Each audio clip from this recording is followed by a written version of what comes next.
everything and anything. All right, are you ready to unpack one of hip-hop's most iconic tracks? Yeah, bring it on. We're diving deep into Biggie's Big Poppa today. A song that's as smooth as it is boastful. It's a classic for a reason, It is. and we're going to figure out exactly why. Right. It dropped on Christmas Eve, '94, off his legendary album, Ready to Die. Oh, yeah. An album title that, against this song, creates a fascinating contrast, don't you think? Absolutely. And this track wasn't just a hit. It was nominated for a Grammy and snagged a Billboard Music Award. That alone tells you we're dealing with something special, something that resonated beyond just the hip-hop community. Okay, so let's get into it. You've probably heard this song a million times, but have you ever stopped to think about who Big Poppa really is? Right. I mean, was this just a catchy nickname Biggie came up with for the song, or is there more to it? It's interesting you ask that because the Big Poppa persona actually predates this song. It first popped up in '93 on a remix of Supercat's Dolly My Baby. Biggie had a verse on that.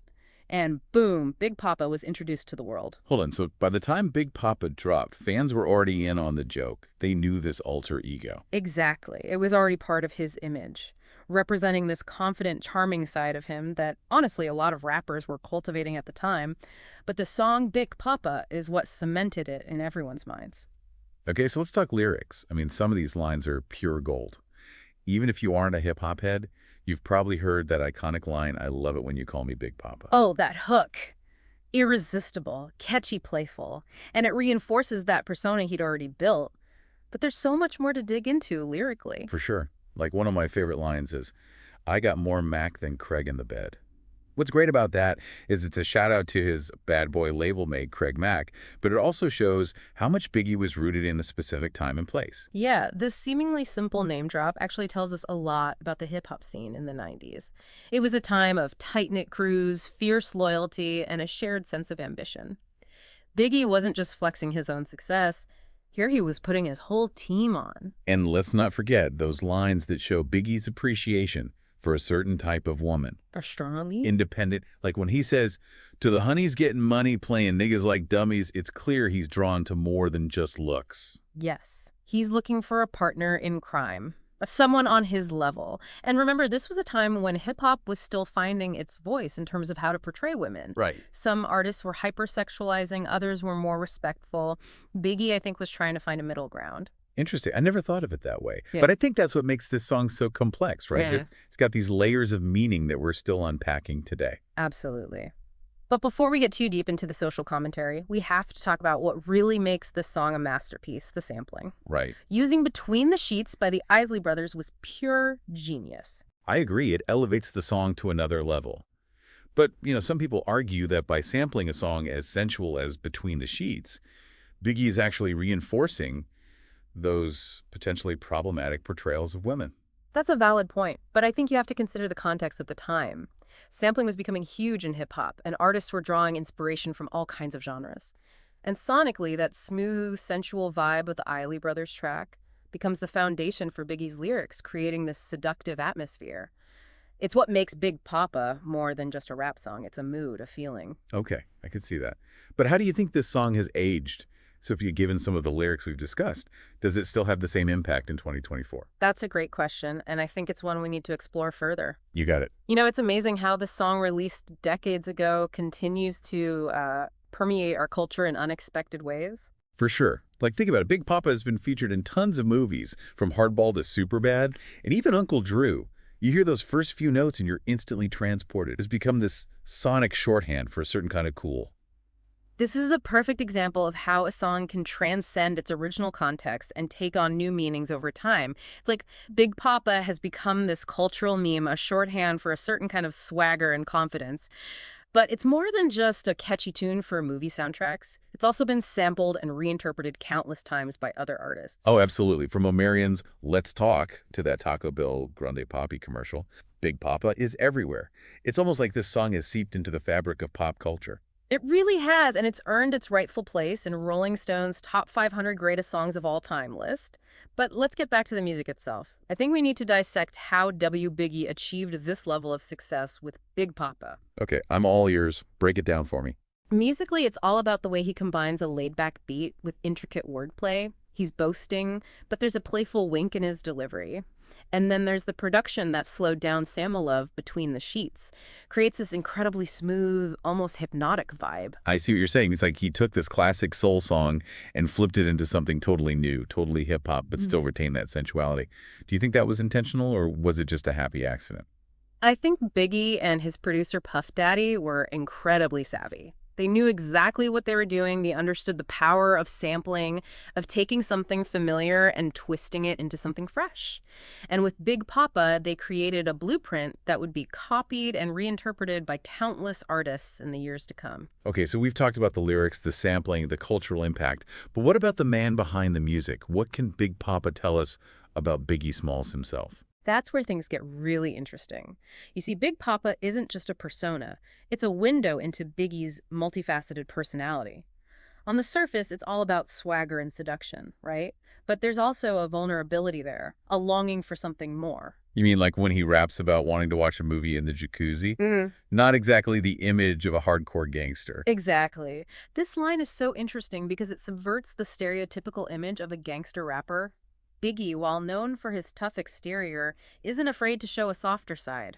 He's yearning for intimacy, for connection, even amidst all the bravado. And that's what makes Big Poppa such a complex and compelling song, right? It's not just about partying and chasing women. It's about the search for connection, for something real, even in a world that can feel superficial. Absolutely. And I think that's why this song continues to resonate with listeners today, even as we grapple with some of its more problematic elements. It's a reminder that even the most complicated figures have layers, and that music can be a powerful tool for exploring those complexities. But on the other hand, some of the language and attitudes might feel a bit outdated in today's world. It's definitely something to consider as we look back at this song's legacy. I agree. And I think that's the challenge and the responsibility we face as listeners. We have to be able to appreciate the artistry and the cultural significance of a song like Big Poppa while also acknowledging its flaws. Well said. It's a balancing act. We're not condoning every lyric or every message, but we're also recognizing the impact this song has had and continues to have on music and culture. Okay, so we've unpacked a lot here. Yeah. The origins of the name, the sampling, the cultural impact, and even the man behind the music. What do you think is the most surprising or interesting thing you've learned about Big Poppa today? For me, it's the way this song functions on so many different levels. It's a party anthem, a love letter, a cultural artifact, and a window into Biggie's complex personality. It's a song that continues to evolve in meaning as time goes on, and that's pretty remarkable. I couldn't agree more. Big Poppa is a testament to the enduring power of great music. And it's a reminder that sometimes the best way to understand a cultural moment is to listen to the songs that defined it. So the next time you hear Big Poppa, remember, it's more than just a party anthem. It's a window into a complex cultural moment, a glimpse into the mind of a legend, and a song that continues to spark conversations even decades later. You know, one thing we haven't touched on yet is how Big Poppa fits into the larger narrative of Ready to Die. Ooh, good point. Right. I mean, here's this album that deals with some pretty heavy themes. Death, Yeah. struggle, the realities of street life, and then you have Big Poppa, which is this celebratory, almost carefree anthem. Exactly. And I think that contrast is what makes the album so compelling. It's not just a one-dimensional portrait of a gangster rapper. It's a nuanced exploration of Biggie's psyche, his aspirations, his vulnerabilities. Big Poppa represents this aspirational side of him, this desire for success and pleasure. But isn't it kind of ironic? I mean, the album's called Ready to Die, and yet this song, Big Poppa, is all about living large, enjoying life to the fullest. It is ironic, right? But I think that's the genius of Biggie's storytelling. He's not afraid to embrace contradictions. He understands that life is messy, that it's full of both joy and pain, and Ready to Die captures that complexity in a way that few albums ever have. It's almost like Big Poppa is this brief escape from the harsh realities that he raps about in other songs on the album. I see what you're saying. It's like a moment of respite, a glimpse into a fantasy world where everything is smooth and luxurious. Exactly. And I think that's why this song has resonated with so many people over the years. It offers this fantasy of escape, of living a life without worries, surrounded by beautiful women and endless champagne. But we can't ignore the fact that this fantasy is built on some pretty problematic assumptions, right? The way Biggie talks about women in Big Poppa, while common in hip-hop at the time, can definitely come across as objectifying. It's a reminder that we have to be critical listeners, even when we're enjoying the music. Absolutely. We can't just brush aside the problematic aspects of a song just because it's catchy or popular. Mm. It's important to acknowledge those issues to have those conversations. Right. And I think it's a testament to Biggie's artistry that we're still having these conversations about Big Poppa nearly 30 years after its release. Agreed. It's a song that continues to challenge us, to provoke us, and to remind us of the complexities of art culture and the human experience. Well said. So I think we've covered a lot of ground here. From the origins of the Big Poppa persona to the musical brilliance of the song and its complicated legacy, we've really taken a deep dive into this iconic track. Oh. What's your final takeaway for our listeners? I think the main takeaway is that Big Poppa is more than just a catchy song. It's a cultural artifact that reflects a specific time and place while also raising timeless questions about ambition, desire, and the search for connection. It's a song that can be enjoyed on a surface level, but it also rewards deeper listening and critical analysis. And Yeah. ultimately, I think that's what makes it such a masterpiece. I couldn't agree more. Big Poppa is a testament to the enduring power of music, and it's a reminder that even the most familiar songs can hold hidden depths waiting to be explored.